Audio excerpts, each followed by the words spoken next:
like we're back at it here tonight. Sorry we missed you yesterday. This is the Nightly Fix each and every Sunday through Thursday. Like and subscribe. Please go to our Foolish Club media page. Go to YouTube. Like and subscribe. If you do not do so, you ain't shit. Ooh, I like that one. Yeah, you ain't shit. You basically That's something I liked about that. Jax Albrecht. If you don't do it, you ain't shit. You ain't shit. Back, the band is back together. A little NBA playoffs happening. The Rockets and the Warriors. Rockets after a slow start. Hey, after a slow start, it was 13-2, and they were out there struggling. They was looking like the pathetic Miami Heat. And we have to acknowledge, I have never ever seen a 1-2-3 Cancun performance quite like the Miami Heat put forth together. Now, Osita, you may not know what 1-2-3 Cancun means. 1-2-3 Cancun means, hey, we coming close to the end of this bitch. We coming close to the end of the season. We know we ain't going nowhere. A lot of times the last week of the season, a lot of the guys got their bags packed for Cancun to go a little vacation. Let's hurry up and get this thing on the road. Then you get to the playoffs. Maybe a team, maybe the Lakers got a couple of 1-2-3 Cancun candidates over there. Maybe not. But tonight, the Miami Heat, they didn't get a chance to play in a game in the second half except for those 5. Maybe we'll get to that at some point tonight. But you're down 3-0 like the Miami Heat are to the Cavs, and they sure as hell look like they had several guys with bags packed. Ready to go. Let's get that 1-2-3 Cancun action in right now. Let's pack these bags. Let's get the hell up out of here. Let's roll. And boy, did they. When I say let's roll, they rolled to the tune of 138-83. They got their asses kicked tonight. And they took their foot off the gas. Let me tell you that. First 3 possessions were straight steals and dunks. The Cavs didn't run any offense, straight steals and dunks. The first quarter score was 43-17. Is how it is, and everyone, it was out. It was over by that point. And I'm telling you, Houston was looking a little funky, to be frank with you. But they weathered the storm. They got back. They got a 1-point lead at the moment as they look to try to get a lead here towards the half. By the way, we've already had shenanigans. We still have it again. That Draymond Green and Tyree Eason looked like they was about to go at it. This is maybe the second time that we've got it. We got tech. Steph Curry got a tech tonight. Draymond got a tech, and I'll be honest with you, Draymond probably didn't deserve that tech, but he probably made up for one a little bit later. He probably should have got a tech on or something on this one, but this thing is getting chippy. This sucker is getting real good and chippy. And he got my man by the throat. Then came up was about to pick him up by his feet. Draymond's out here is a nut, boy. Draymond and Dylan. Dylan Brooks got him one too. Dylan Brooks went up at both of the nuts, then got themselves aggressive technicals. But no, this is I mean, some people call it fun. I think a lot of it rises because these referees are just letting both teams get away with murder when it comes to physicality, so that is leading to a lot of it. But this fun. At least it ain't Miami Heat Cavs. I mean, you just can't get your ass kicked like that, man. That's just ridiculous, man. Well, I mean, and those people paid the money to come out there. They didn't waste everybody's time. Candace Parker could have been out at home with her wife, her kids. I'm sure Spiro's got kids. All those people that got together and drove in Miami, they could have been doing all kinds of shit. But everybody had to come out there and waste their damn time with y'all. 138-83. I mean, my God Almighty. I don't think anybody cares about the Miami Heat anymore after they traded Jimmy. I mean, that they were. I think the Heat were shocked that they found themselves in the postseason. I don't know if they were shocked. They got culture. the Heat culture. I don't know if they care that much. I don't know if they believed, but damn, no, those people, let me tell you what, those people that wasted their time, them 30, them 15, 14,000 that wasted they good hard earned money and time, they gave a damn about it. Feel bad for a few of them. But that would have been, because see, that would have been one, a playoff ticket is good and expensive. I have to ride through the third quarter. Like, I want to leave early. That was a baseball game somewhere. I'd have bounced, in the fourth. But playoff tickets, I got to ride that bitch out. I got to at least get 3/4 of it. At least if that means we go and walk around, get some drinks at the bar or something. But we gonna get our 3/4, and then we gonna bounce. But that's just pathetic. I mean, I don't really mind them throwing in the towel like that. They probably Of course you don't. Quitter. They got plans. Do you know how? Okay, look. Do you think they just bought a ticket to Cancun on a whim? You think you think they plan? They probably plan that shit. You got to plan vacations, right? You got to plan vacations. You got to plan at least a week out. No, not them. They can be. Come on now. I'm just saying I don't give a damn how much money you got. You're not buying. Hey, let's go to Cancun right now. No, you got to plan that shit. You got kids. You got kids to think about. Your baby mom probably got to take off work. Yeah. You know what I mean? NBA players make a lot of money. I'm about to say that. Below average ones. I'm just saying. All of them ain't got baby mamas. Okay, look. I'm just saying. Look, someone's got to plan it, and someone's got to put the forethought to plan this shit, and it probably takes a little bit of planning. It probably takes a little bit of you can't just go on a whim. So, like, if you got some things that you got to go take care of, go ahead. I think Tyler Hero was on a plane to Cancun immediately. Oh yeah, Tyler. Yeah, Tyler's going. That's what I'm saying. He had that thought. He at least woke up this morning thinking, like, by 10 o'clock tonight, I'm gonna be in the islands. You know what I mean? I think Draymond may have just gotten ejected. We all had senioritis. I think Draymond Green may have just gotten ejected out of this game. Good. Which I gotta see this. Maybe it'll make it a more entertaining series.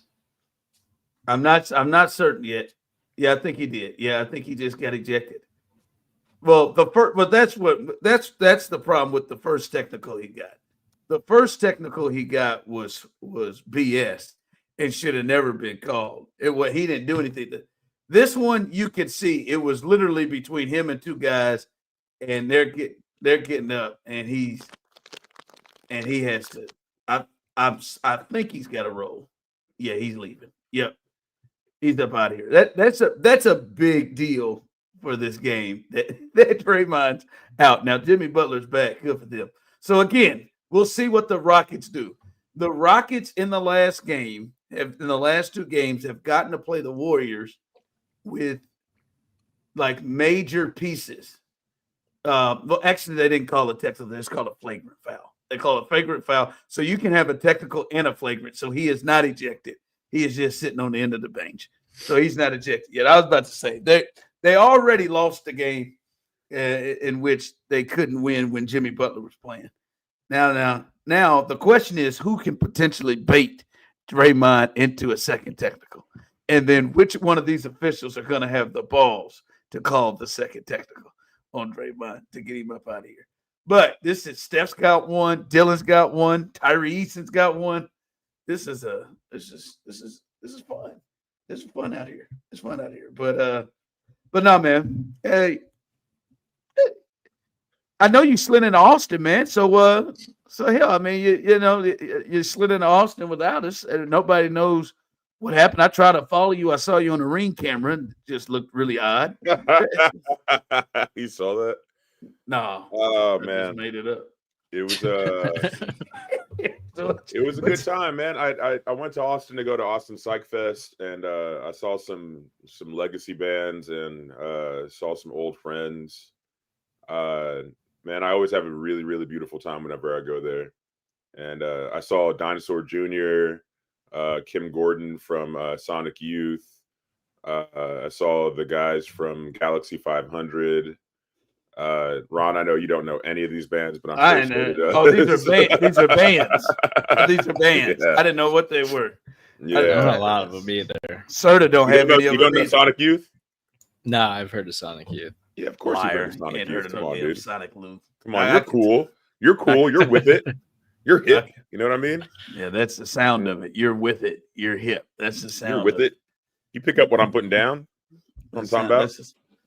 So you had a good weekend. Yeah, man, I had a great weekend. I had a great one. Did you have any embarrassing moments?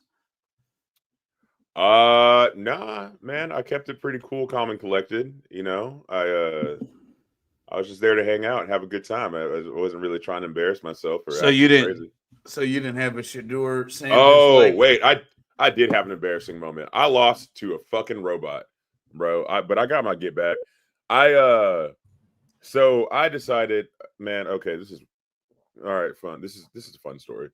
On my 20 somethingth birthday, maybe like 24th birthday or some shit like that. I was working South by Southwest at this place called Hotel Vegas, and I was a sound guy.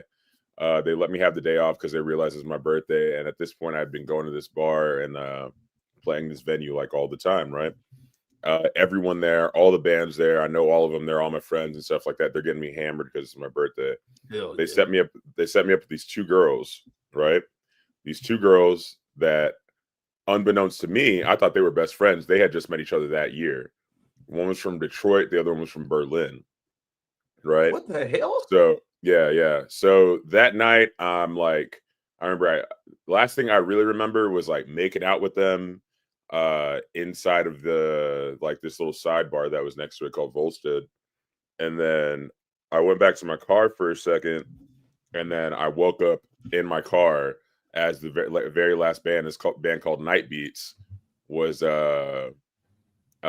saying like "Good night, Austin," and like we had plans. Like this girl was gonna have an after party, all this stuff. So like I was like, I'm sitting there thinking like, oh man, I'm finna hit the 3. Like this is gonna happen. Like yeah, baby, let's go.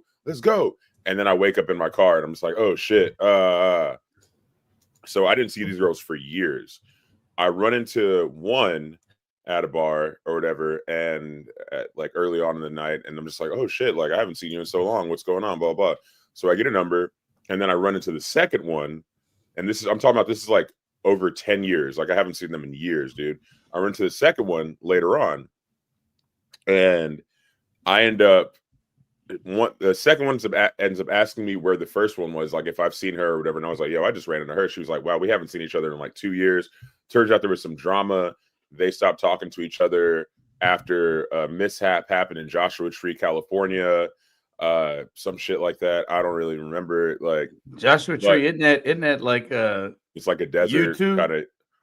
Yeah, that's a it's a U2 album. Yeah, it's a place. It's also where people go to eat psychedelic drugs. Yeah, it's one of my favorite spots. Yeah. So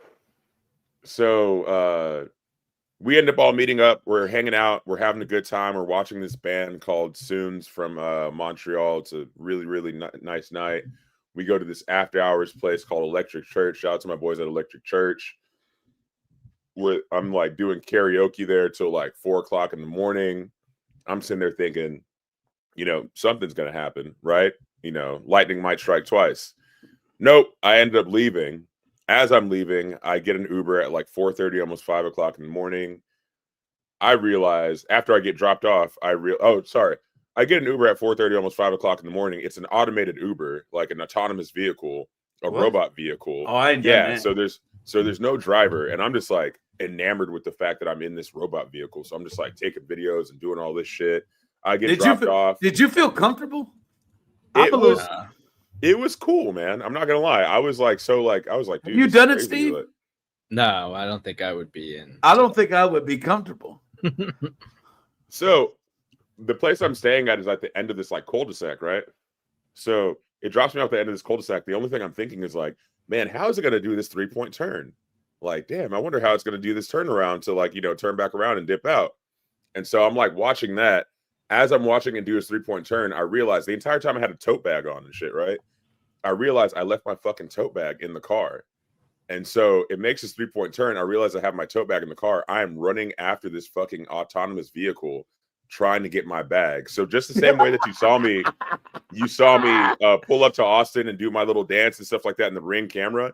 There's also a video of me chasing after a Waymo trying to get my bag. Like, wait. No, that motherfucker straight took off too. I'm about to say you didn't get that bag. I did not get that shit back. I didn't get it back until today. I had to go to, I like called up Uber at like 5 o'clock in the morning, was like, hey, I left my stuff in a Waymo, blah, blah, blah. They were like, okay, let's see if we can find it. And then they were just like, hey, go to the Waymo general area and stuff like that and go pick it up. So before I left Austin today, I was actually able to get my bag back. But yeah, that was the most embarrassing thing, was probably me chasing after that fucking autonomous vehicle at 5 o'clock in the morning, like looking like a fucking idiot, dude. I have not run into that, and I don't know how I feel about that. I don't know how I feel about that. I don't think that those exist here in Kansas City yet. Yeah, it was cool. It's like it talks to you at the very beginning, which is interesting. It gives you like the rundown of like, hey, put on your seatbelt. You know what I mean? You can choose music. Obviously, there's no one here. There are cameras in the car, but there are no microphones in the car. Just like all this stuff. So it talks to you at the beginning and kind of like, you know, lulls you with this like really soothing voice. And then it just drives.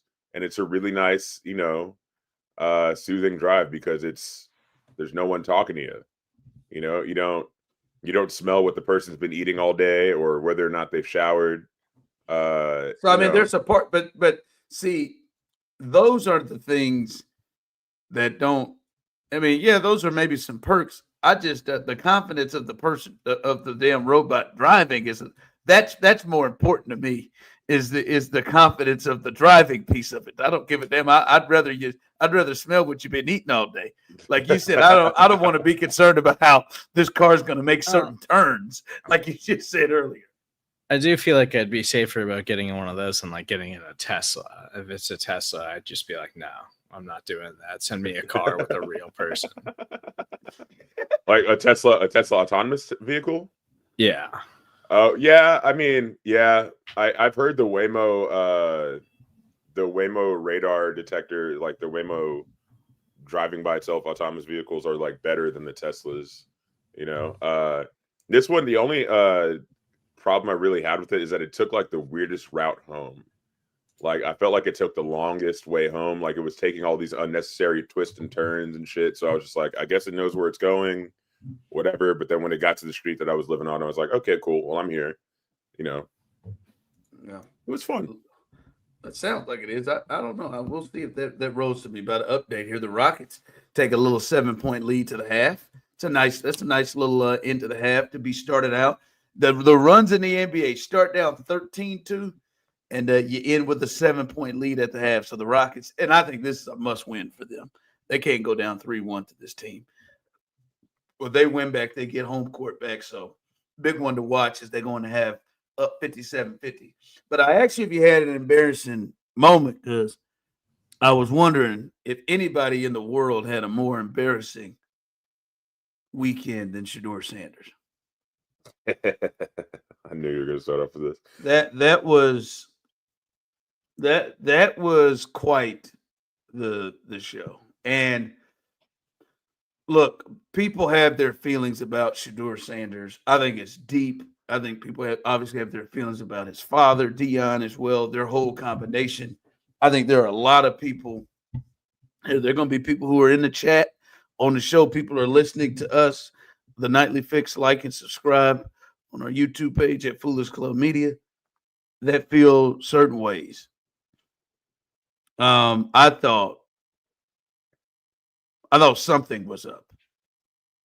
And my biggest problem with how people have come at it, and listen, I've had a hard time holding my tongue and my words today.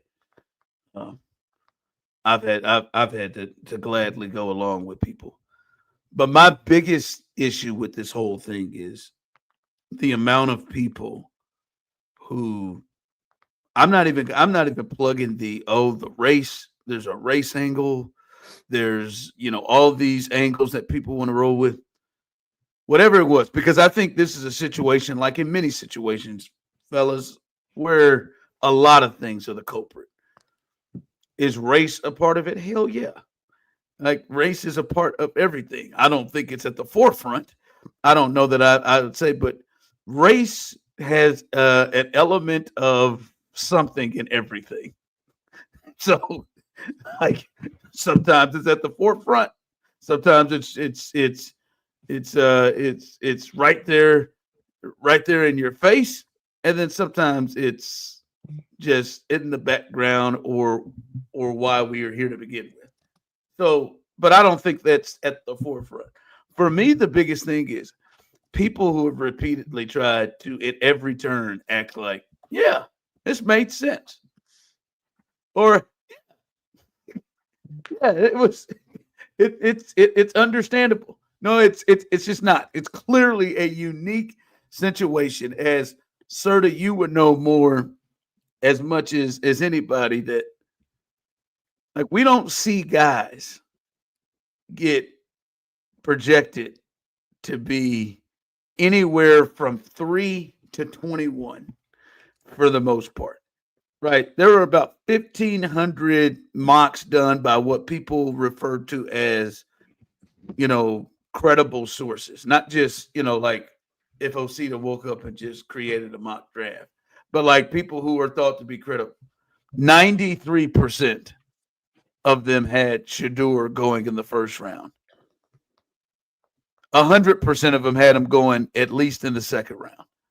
And these are people who have not just making guesses, but are making educated guesses.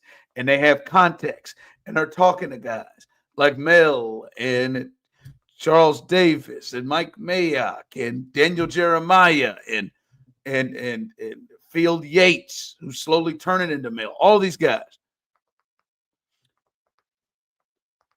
And the fact that it wasn't just a drop from what everyone else had.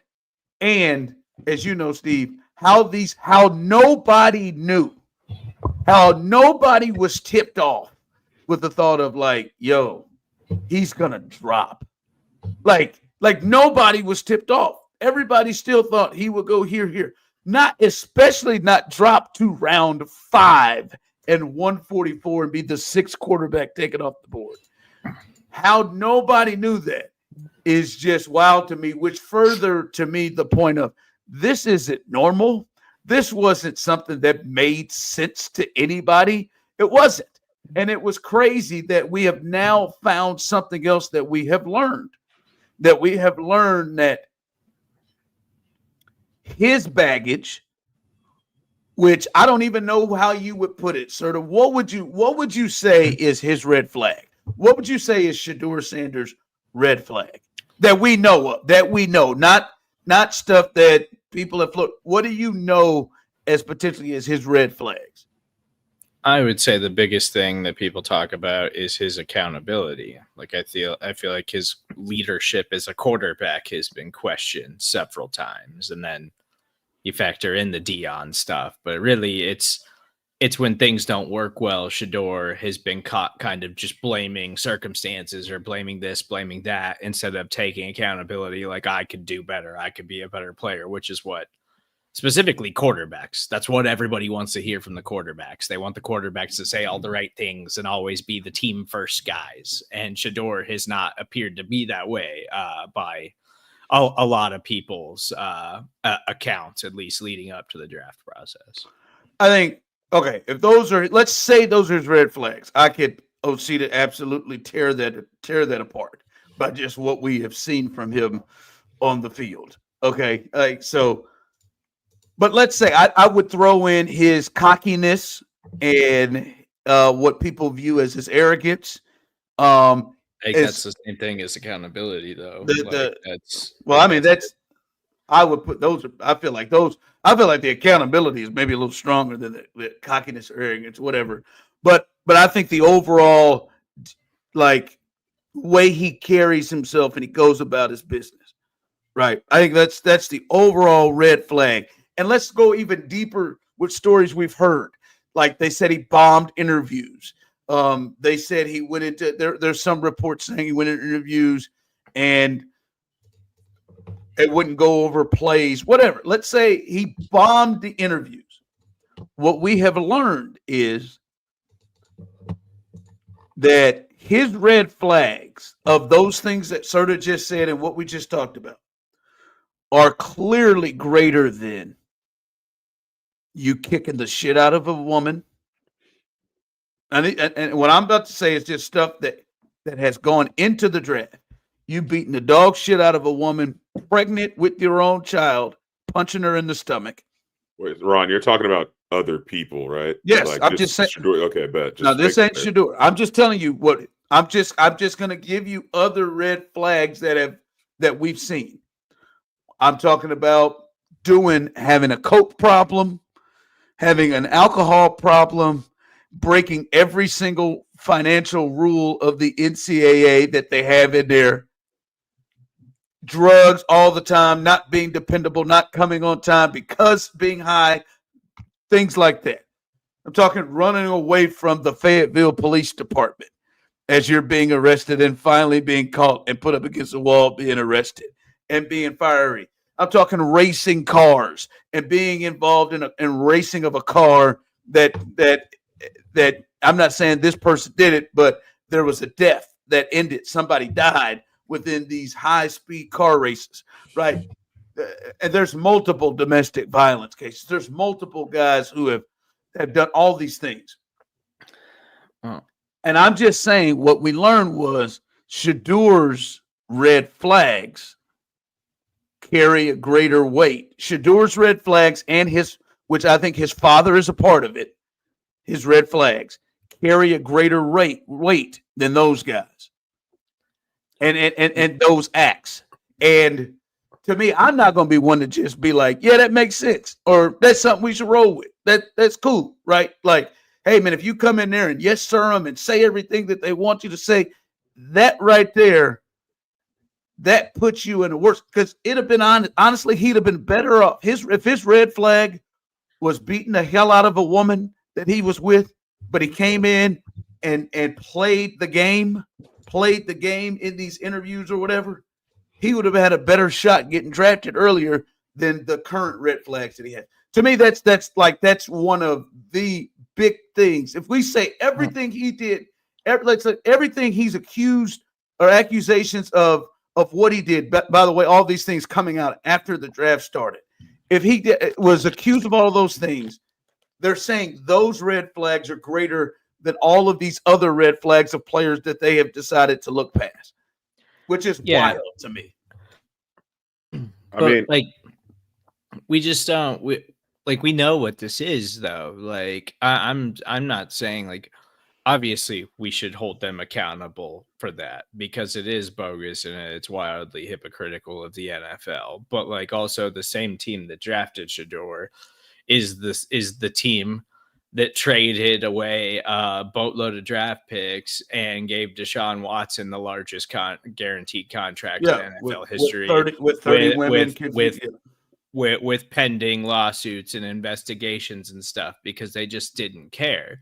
But this just further highlights how ridiculous the NFL is. At the end of the day, we're talking about a handful of owners across the league who are all petty people, who all it's been established over and over again. These people do not like it when you challenge the norm, when you try to do things differently and you try to challenge the infrastructure and the system that is in place.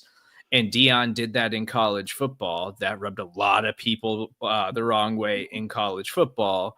And then they feel like, oh, what's he going to try to come into the NFL and him and his son are going to try to strong arm us? No, we're the NFL. We're owners. Like, we make decisions in this league. And that's really, to me, what all of this is about. It's just owners being petty once again. And then the teams that have starting quarterbacks, that have elite quarterbacks can just say, well, why would we take him? Because we have a quarterback in place. We don't need to take a chance on him.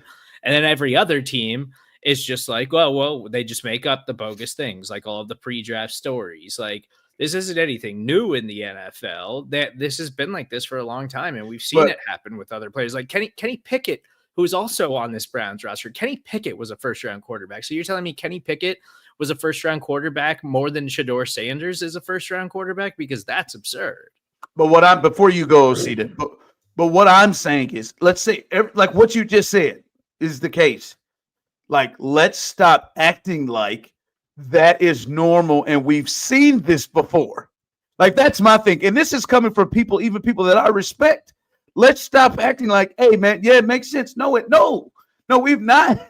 Not as you just said, hey, man, they're gonna show you, man, you're not running stuff. You're like, we're teaching you a lesson to the tune of 5-4 rounds, like to the tune of dropping like that. Like, there's been the thing is just come out. The big thing has come out is Osita is, hey, Dion, his dad, and Shedeur really misjudged their value. They thought that they were like Teflon and that they could go and act a certain way and take the system a certain way.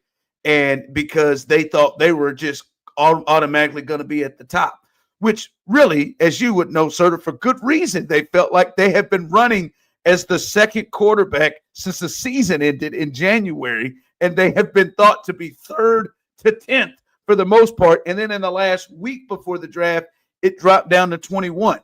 But even with that to be the case, let's say that Dion and them misjudged it. Hey, dog, they ain't misjudged that shit by 4 rounds. They didn't misjudge it. Like, all right, hey, man, maybe they thought they were going to be the 3rd pick to the Giants. Maybe they thought they were going to go 9th. There ain't no misjudgment from 9th to 144. They ain't misjudge it that bad. There came a point where we got to the 3rd round. We got to, I don't know who the quarterback it was for you, Serda, that got drafted ahead of him where you're like, okay, hold on. What the hell is going on? Like, I feel like for most people, it was Dylan Gabriel. And then there's still some other dumbass people who just like, no, it wasn't good enough. The Saints took a guy who's like 28 years old. Yeah, he's 25, but he'll be 26 in September. But like I don't know where the line was. But this ain't just a misjudgment. A misjudgment is around. A misjudgment is several picks. It is clear that man is ranked in the top 30 of everybody that does a draft. And because he's a quarterback, it's thought that he would go higher. And to go to the 4th or 5th round, the 5th round, excuse me. Like, no, man, let's just stop acting like this makes sense because it doesn't. Look, I would agree with you on this isn't normal. But the thing is, I wasn't surprised, and here's why I wasn't surprised. Because when y'all told me that that guy, that anonymous guy, came out and said something, right? Like maybe like a couple of days before the draft and shit. Yeah, that came out the day before the draft. That came out. Okay, so all these other things. Okay, so another thing is when you were saying that his lack of accountability, I guess, outweighs all these past wrongdoings of other people that were in the draft, right? I was just comparing what his perceived red flag is compared to what other red flags are, and it didn't result into this. That still got drafted, correct? Or that still got drafted in earlier rounds. I would say that they don't necessarily outweigh what his those red flags don't. I mean, definitely don't outweigh what his red flags are. In football, they do. But no, check it. But what was the kicker was that anonymous person who I believe should still have to stand on it, because honestly, that little bit of libel or slander or whatever the fuck you want to call it, like, cost that man millions of dollars. Like, if I were the Sanders family, I'd be looking at like, yo, so who was the person that actually said that shit? Because now, see, that all kinds of stories are coming out. Now that's fine. That's fine after the fact. But I'm saying, those words right before the draft are what really fucked him. Like, if you look at it, that's what really fucked him. It wasn't any, like, because little story. You know how it is inside baseball and stuff like that. Like, when you're inside of some sort of industry, you might hear some stories and stuff like that here and there. Stories pass between friends or between colleagues or whatever. But when someone comes out and stamps you as something, like right before a really big day like that, you know what I mean? That's who I'd be looking at for. But the thing is, I'm disappointed in I mean, I had a lot of conversations, a surprising amount of conversations about this weekend. Like, I was checking my phone like crazy, and when I realized he wasn't, drafted in the second and third and then fourth and stuff like that, I was like, man, what the fuck is going on, bro? Like, this is crazy. People that are talking about his character, you know what I mean? Are they surprised that the apple fell close to the tree?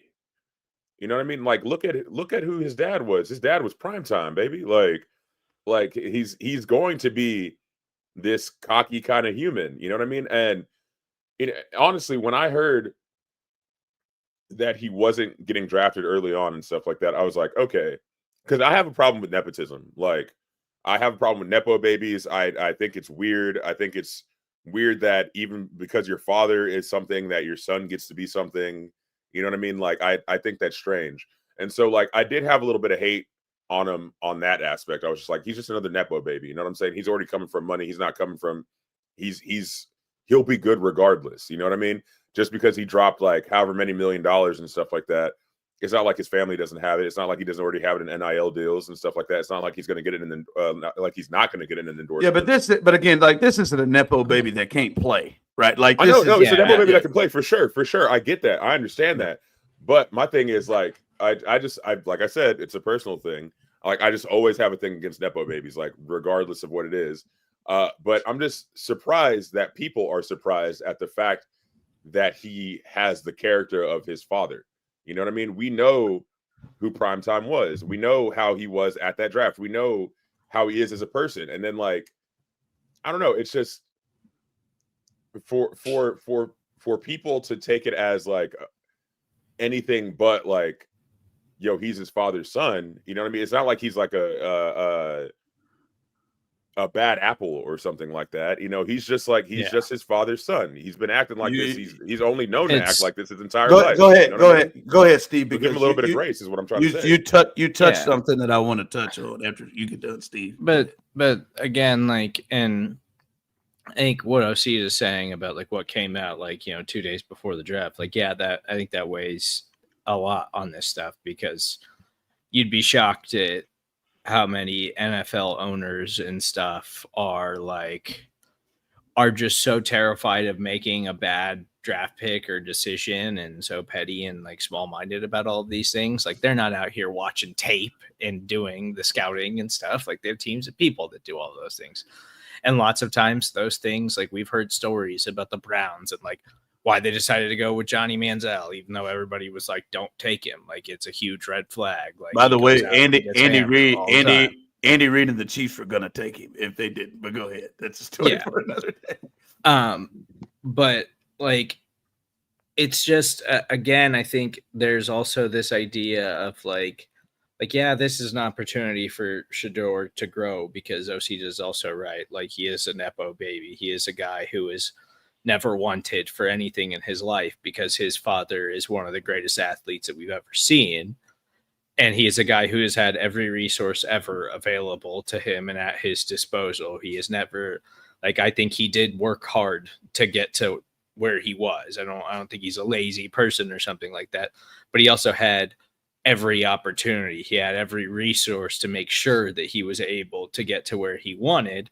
And this is like a good opportunity to realize that now it's not always about the money. It's not always about like where you come from. Like, sometimes things just don't go your way, and there's people standing in front of you who impact what happens in your life, whether you like it or not.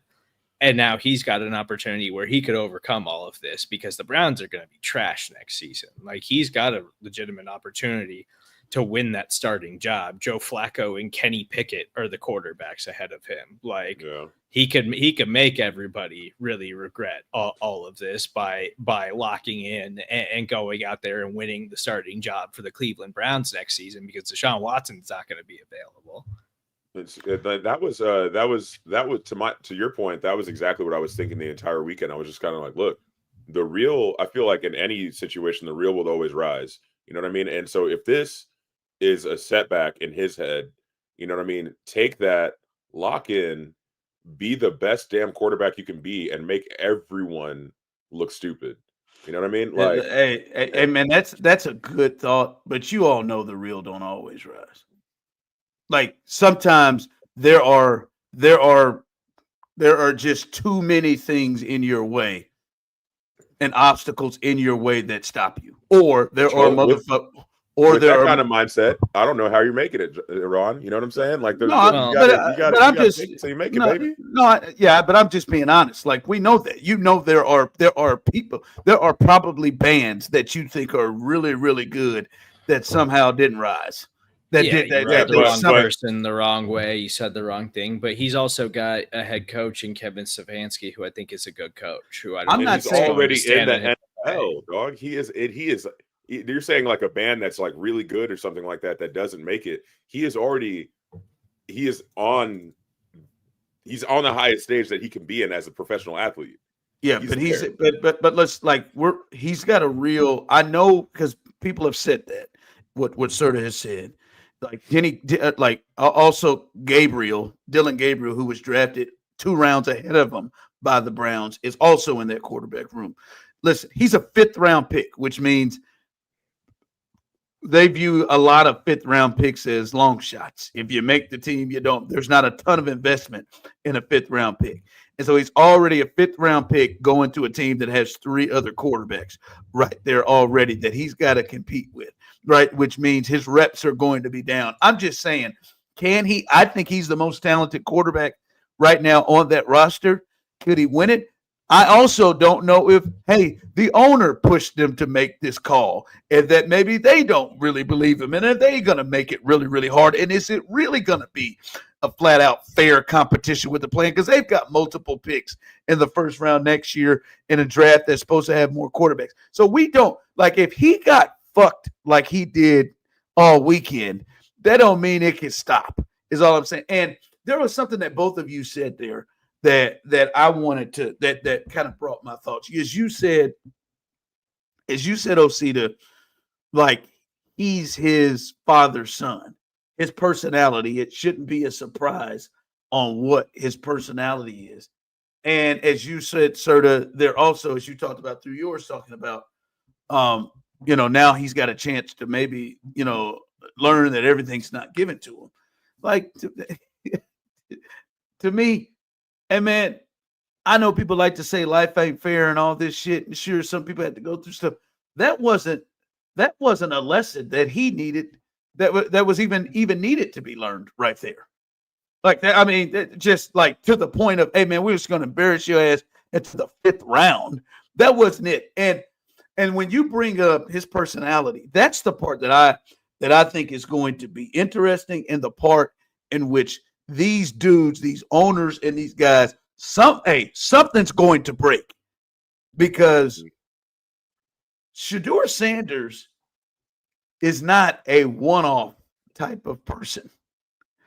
These cats coming behind them, they may not have Dion as their father, but these cats now, these jokers have been making money. This generation. And I don't mind it, to be honest with you, because I've had a lot of shit in my head that I've wondered why I've acted that way. Should I parent that way? These kids coming up now, man, they don't come in trying to give reverence. They come in believing that you should give them the same amount of respect that is given to them. And they come in more in the thought of we're on the same level. And I don't think there's anything wrong with that. And I don't think you should have to come in there and get extra points for saying yes, sir, no, sir. I don't think you should have. I don't think it's anything wrong if you come in there and you say, hey, I'm the man for you. I'm the man for you. I'm confident as hell. I'm the dude for and come in and be yourself. I don't think there's anything wrong with it. And furthermore, I think there are going to be a lot of kids that have that type of a thought process in the next decade that comes and has these interviews, because they're not being raised by parents anymore that are just saying, hey, you got to respect these folks. Because I'm telling you right now, I know I was raised by a woman who was born in the 1950s. And I don't necessarily think or know that she made me wear my hair a certain way because she didn't want me to have braids. She made me wear my hair that way. Why, Osita? Because, hey, you can't look or have the feel or have the you have to be palatable for certain people that are going to make decisions. Hey, you need to go say yes sir, no sir. I don't know if it's just she believed that I should be doing that, but it is the belief of this is how you gotta play it, right? Hell, my name is Ronald. My kids' names are Nicholas and Lauren and Ronald because there was real thought in, hey, got to give them names that give them a chance. Mm-hmm. These cats aren't having that mindset anymore coming up because they don't feel and they're not being raised to feel that way. Hell, I'm raising my kids a lot different than my mom raised me. And so what I'm saying is, who are the people that deemed what was respectful or the right way that you're supposed to act in these things? And that's my thing is there are certain people who have deemed this to be the right way.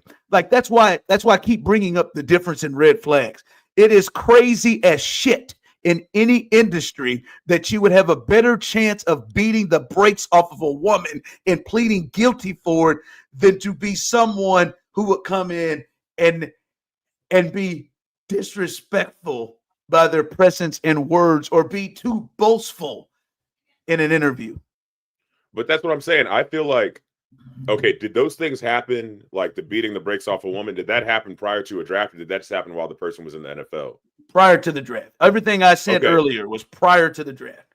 That comment from that anonymous person was the most heinous, diabolical, but well-planned comment I have ever seen. If someone was really trying to ruin Shedeur's career, it was that person right there. Because I'm sure in these other drafts and stuff like that, they had people trying to hush the assault case. Let's not talk about the assault case. No one bring it up. We're trying to sell this person. No one bring it up.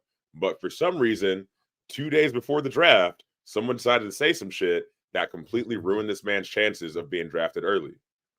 But again, go ahead, sir. Yeah, but I do think that the comments like played a part in it, but like we see that happen with players all the time that don't fall the way that he fell. And and I think that it also, there was already a lot of like priors on some of these teams. Like they were just like, oh, that just confirms like our prior thoughts of him, like and things that we just assumed about him, because it's also not like Shedeur did interviews with all 32 teams in the NFL. Like that's not how it works. like certain teams do their homework. Certain teams get sit down interviews with these players. You get a certain number of top 30 visits, and like it's not like every single team sat down with them, but a lot of teams, they do their work, they talk to people and they communicate with people, and then something like that comes out, and then all of a sudden they're like, okay, that's kind of what we were hearing anyway, so we're just gonna take him off our board. Like, but again, like to that point of like, I will sit here and tell you, one, do I think Dion and him are 100% free of any blame to why they're in this situation? No. Do I can tell you right now, I've got pretty good confidence that Shedeur Sanders in his interviews did not walk in there and come with the presence or the, let's say, attitude that they would want him to come into. Right? I don't think he came in bowing or came in. I think he probably walked in as if we were on the same level. I think he came in thinking you're selling yourself to me as much as I'm selling myself to you. I think that's how he probably walked in and spoke and went in ways in a manner that they wouldn't love. But I don't know if what we don't know is, did he walk in there and do stuff that should have him drop from pick 5 on some people's boards to pick 144, from pick 9 to some people's boards to pick 144, from pick 21 on many people's boards to being the 6th quarterback and 144. Right? Like even that comment, as Serda said, we've heard comments, we've heard people, and that's the other part is like people are trying to like poo-poo his talent and his ability to play. That's that part also is, yes, does he have some immaculate arm like Josh Allen or Patrick Mahomes? Does he have the legs like Lamar? No. But damn it, there are a whole bunch of quarterbacks that have been drafted in the first round that don't have that. Hell, Cam Ward don't. Right? You just named Kenny Pickett. Right? Hell, Baker Mayfield, he's one of the names I brought up. Baker Mayfield was looked at and thought of very, tell me if I'm wrong, Serda, very similarly to Shedeur, a guy who is undersized a bit, and that was in a time where they really cared more about it. A guy that didn't have an over the top arm, a guy that was fiery, a guy that was he was nicknamed a brat at times. He's the guy who at the coin toss when the kid at KU at the coin toss went to shake his hand and wouldn't shake his hand, and then he grabbed his crotch at him, and then he did it again when he went to the end zone. He's a guy that started the flag planting. He's a guy that would do edgy stuff. He had a little Draymond in him from a football perspective. Oh yeah, he also had that deal where he was running away from the Fayetteville police and then got ran down and tackled and arrested for shit while he was in college. He actually has that on his record. Where did he go? One. All those things happened, but he played the game in the interview well, I'm guessing. And to me, I think it's insane that could happen. That you can play the game and you could be a first round grade by everybody and then drop to the 5th round and 144 because you didn't play the game well enough. All right, let's talk about though. Wasn't Brady drafted in the 6th round, and is he not one of the greatest quarterbacks of all time? Again, not first off. Again, yes. To your point, it was because nobody believed in Tom Brady's talent. Okay, I mean, I'm just saying, man. Like he made it. He made it happen for him. He made it happen. I still believe that Shedeur will rise to the top. Is what I'm trying to say, man. But again, I feel like he can still do something. I'm not saying he can't. Right. I'm not even going to say the numbers though of guys that are drafted, quarterbacks that are drafted in the 5th round and beyond.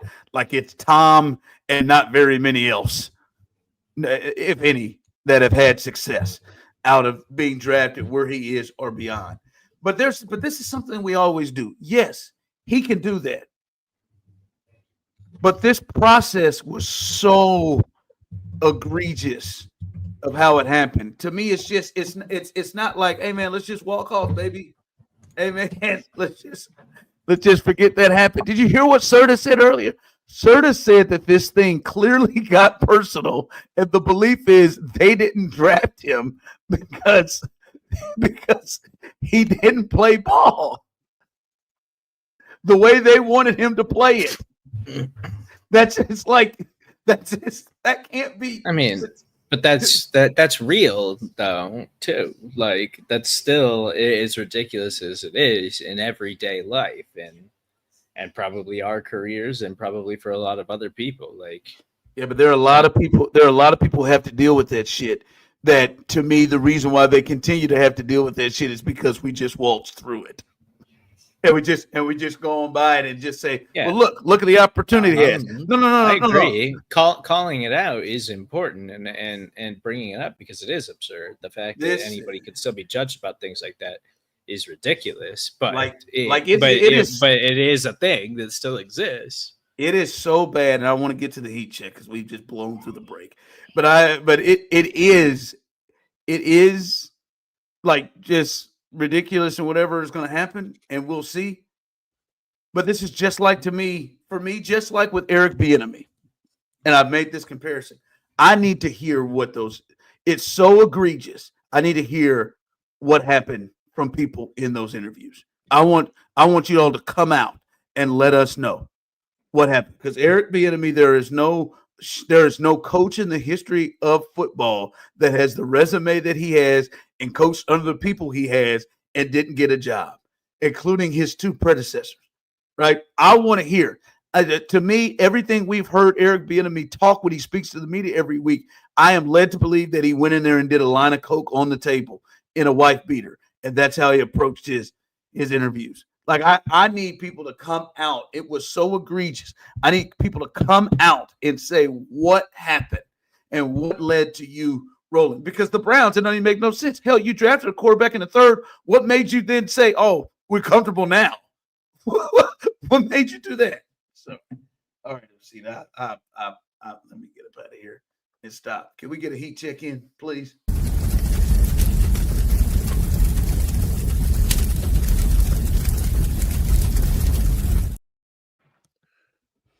All right, guys. So for today's heat check, I want to start out by saying, I'm sure we all know this by now, but rest in peace to Pope Francis. He died at 88 last Monday, I believe. The day after Easter Sunday. But is it too soon for a conclave bracket? Can we get a conclave bracket going? You know what I mean? I want to see, who the Cardinals that we have up, because personally, I know that I was told by someone this weekend can we get a younger one? That's what I'm saying. Okay, so the youngest. So the rule I think is there is a younger one who's the rule is you can't be over the age of 80 when your predecessor has died, right? The youngest one that I've seen is this guy that's like 40. They said he's 45, something like that. Yeah. He's 45. That's a good age right there. I feel like that's a good age. And he can continue with the progressive legacy that this Pope has already left, being okay with homosexuality, speaking against, wars of all kind, and kind of changing the Catholic Church from, the old school thinking that it kind of had for, the longest time. I would also love to see a black Pope. I'm sure there's some African cardinals out there. I would love to see an uncle or two, an uncle too, kind of leading the Catholic Church. I feel like it'd be fun, but mostly I'm kind of in the space where I'm addicted to brackets. Ron had me. The brackets have really rolled you out, and you want to do it. I'm telling you, you had me. You told me un-American for not having ever filled out a bracket before. I want to fill one out for this and see what happens. I won third place in my first one, so I'm trying to see if I can win some favor. Do we know how many we would have? Is there 16? Available, how many would be the I haven't done that much research. Do we attack it right to the Elite Eight? Is the Sweet 16, or do they have enough where we can roll this thing as a 68 team tournament? So it is about, I believe, what the number I saw was there are 135 cardinal electors. We can't go 135. We got to get 135 is kind of a lot. And there's also somebody who was directly picked by the Pope to be his predecessor, but there's also some politics in there. You kind of have to be liked by all the other people before you can get in. But yeah, I haven't watched. Have you watched Conclave, the movie that came out? I meant to see that. I haven't watched it yet. I watched it once and I fell asleep halfway through. And then I tried watching it again today because I knew I was going to talk about this, and I fell asleep again. Maybe it's not good. Everybody said it was really good, and I'm sure it is good, but it just seemed boring to me, which is why I'll watch it one day, but I haven't gotten around to it because it just seemed like it was probably a boring movie. Yeah, like I said, I've fallen asleep twice. That usually doesn't typically happen unless I'm very tired or completely bored out of my mind. So I think the first 15 minutes doesn't necessarily work for people. Maybe it's a slow boogie, a slow build. Yeah. Them slow builds are tough. To get to. I meant to tell you about this weird thing I got. Ever tell you about this weird thing I got with show finales? No. It's not every Connors. Yeah, I did. I watched it too. Actually, I ended up accidentally watching it. I kept seeing the commercials for the finale, and I recorded it. I probably watched the first 2 seasons of it. Like when it came back as Roseanne, and then when Roseanne did her thing, then I probably came back and then watched the rest of that season because I wanted to see how they were going to handle that. And then I probably watched another season, and it used to be something I watched. Then I kind of stopped watching that sucker. But I mean, I did. I wanted to see how they ended, and I don't know why. I do, and it'll be shows that I have never, I have not spent time watching. Like I remember recording or taping the Friends finale, and I never watched Friends, but I just felt like it was a moment. Like Everybody Loves Raymond. That's another one of my favorite finales. I am a finale watching. And I know it's really strange and a bit weird, but I really do get it. Now I won't watch like Dexter's finale or something or anything I'm not at all interested in. But if it was like a big popular show, especially a sitcom, I'm banging out the finale. Yeah, I mean sitcoms are different. Like you didn't just watch the Game of Thrones finale, right? Like when Game of Thrones. But I'm not interested in that at all. Like that's what I'm not interested at all. What about Succession? Did you watch Succession? Well, I want to. I really want to watch that show. Oh, I watched it. Oh my God! That wasn't a hard one. Incredible. I didn't just watch the finale. I watched everything leading up. You have not watched Succession? Yeah, not yet. I know. I've been told. Because I was just trying to figure out if this was just strictly like network television sitcoms that you it is one of the best intro themes is Succession. Yeah, it's incredible. Yeah, everything about the show is amazing. I might check that out tonight. Actually, it's cold-blooded. It's cold-blooded. No, yeah, but not like season, just series finales. Like the end of Fresh Prince is up there, right there when he walks out the house on the rug and just rolls. Like that's another one of my favorites. I gets me in a good. If I see one coming up, like I'm trying to think like what's a popular show right now? Like The Neighborhood. I've stopped watching The Neighborhood for about 4 seasons.